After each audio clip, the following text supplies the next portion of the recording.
भी मारती हुणे कोई गल्लां थोड़ी ने बई अगर तुसीं सियासत विच आए हो तो मारना तो जायज़ नहीं ना किसी नूं। तो इस करके मार्शल कौम दे विच डेमोक्रेसी आईनी जिन्हों आपां कहने हैं वो सही मैने च हो जाए ना तो इस तो वड्डी कोई कौम ही नहीं है। भी मारती हुणे कोई गल्लां थोड़ी ने बई अगर तुसीं सियासत विच आए हो तो मारना तो जायज़ नहीं ना किसी नूं। तो इस करके डेमोक्रेसी मार्शल कौमां लई डेमोक्रेसी जी अगर मार्शल कौम दे विच डेमोक्रेसी आईनी जिन्हों आपां कहने हैं वो सही मैने च हो जाए ना तो इस तो वड्डी कोई कौम ही नहीं है।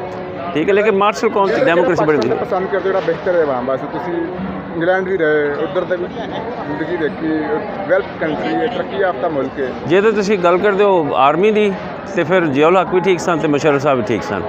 जे तुम डेमोक्रेसी की गल करते हो तो मैं तो इमरान खान साहब को वोट देंगा अपनी, क्योंकि इमरान खान साहब ने ईमानदारी नाल काम किया। उन्होंने चलन नहीं दिता बेचारे को, थोड़ा जिहा चलन देना चाहिए सीगा, पर चलो कोई नहीं जी बेचारे ने थोड़ी जी गिफ्ट दे विच कीतियां कोई नहीं इन्ना कि चल जाता, पर आवाम लिए तो उन्हें कोई माड़ा काम नहीं ना किया जी।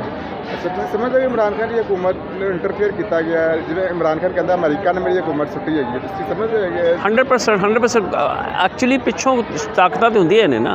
हुण तुहाडी धरती ते खड़े चंगी तरह बोल भी नहीं सकते सी, पिछों ताकतां तो होंदियां ही नहीं, तो कोई गल नहीं है ना जी। भावें चाइना हो तो भावें अमेरिका उंगल तो देंदे ही नहीं ना, की कर सकते। ठीक है ना।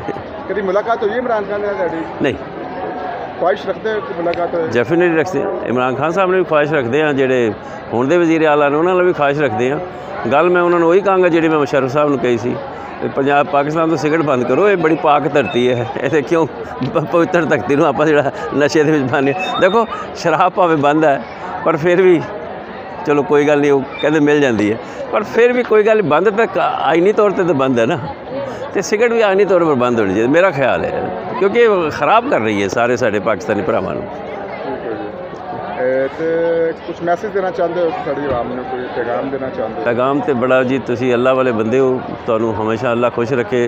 तुसी जिहड़ा सिखां नूं इन्ना माण करदे हो, सिखां दा इन्ना स्वागत करदे हो, वैलकम करदे हो, बस इस तरह खुश रहो। पैगाम तो सब तो बड़ा यही है कि खुशी विच ही है कि मैं तो हुणे यूनिवर्सिटी बोल के आया लाहौर यूनिवर्सिटी दे विच, तो मैं तो उत्थे भी यही कहा कि जिहड़ी साईं मियां मीर जी ने हरमंदर साहब की इट रखी सी, पता नहीं तुहानूं जिहड़ा दी फाउंडेशन स्टोन है ना, वो साईं मियां मीर जी ने रखा सी। तो वो शेर जिहड़ा मैं उत्थे सुनाया सी, तुहानूं सुना देना कि हरमंदर की ईंट दे रही है गवाही आज भी, हरमंदर की ईंट दे रही है गवाही आज भी, कि कभी अहले मज़हब में भी दोस्ती मुस्कराई थी।